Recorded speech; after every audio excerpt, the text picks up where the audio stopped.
Okay, so there you go. I got it. You're in charge, girl.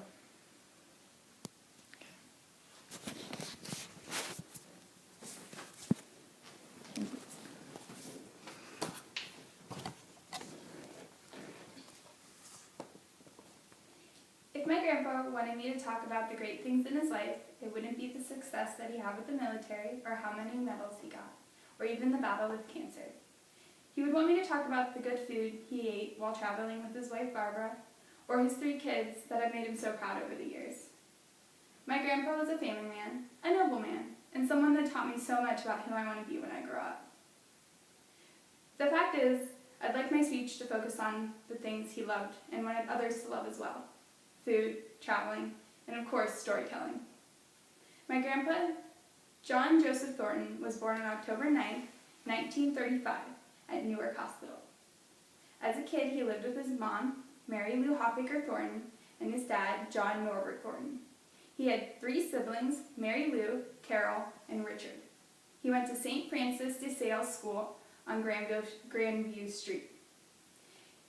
It was his elementary, middle, and high school all in one. He graduated high school in June of 1953.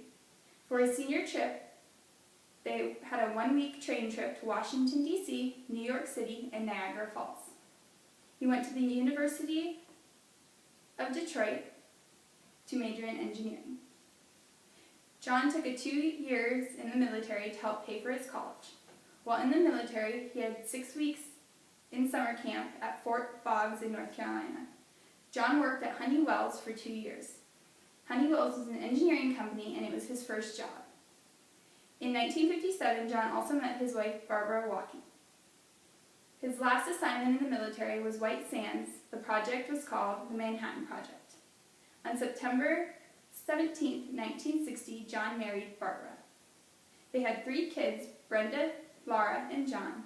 Grandpa passed away on the 31st of January in 2010 from a battle with brain cancer. This was a quick overview of Grandpa's life. Now to get into the stuff that he truly loved and enjoyed: food. Growing up, Grandpa wasn't exposed to many different cultures of food. His mom could cook anything: rabbit, squirrel, pheasant, frog, and even raccoon. It was good old country cooking at his home: eggs, milk, butter, cream, half and half, sugar, vanilla. Was in almost everything she cooked. Eating was always a big way to bring the family together, and boy did the Thorntons know how to eat. After joining the military and marrying Barbara is when the traveling and appreciation for food and culture began. Together, they learned to enjoy Mexican, Italian, Asian, seafood, and pretty much every kind of food in between. In addition, John continued his family's traditions. He perfected his family's homemade ice cream that was made by his mother. I remember sitting at the beach with him and watching him eat crab. No crab left behind should have been his motto. In addition, gummy bears, Oreos, peaches with sugar, and Grater's black raspberry chip ice cream were other favorite foods found in my grandparents' house. Grandpa had a true appreciation for food and loved to enjoy it with his family. Whether he was traveling for pleasure or helping others, my grandpa loved to travel. Hurricane Katrina was a big deal to both of my grandma and my grandpa. They went down to help gut homes and clean up after the hurricane hit. They enjoyed visiting New Orleans, especially the fun of the parades and gathering beads. When Katrina hit, they decided that they wanted to help clean up. One phone call, and they were on the phone with Operation Helping Hands. They worked on 5 homes, but one stood out in their mind particularly. The home belonged to a Mr. Thomas, a U.S. veteran who was confined to a wheelchair.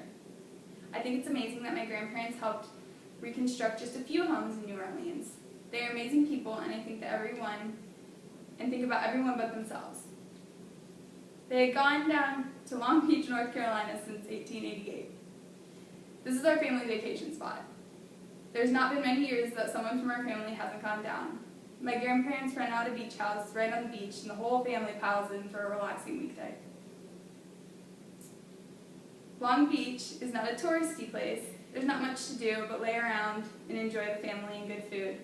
Some of my best memories are at these homes, playing spoons, euchre, fishing, crabbing, and building sand animals with my grandpa.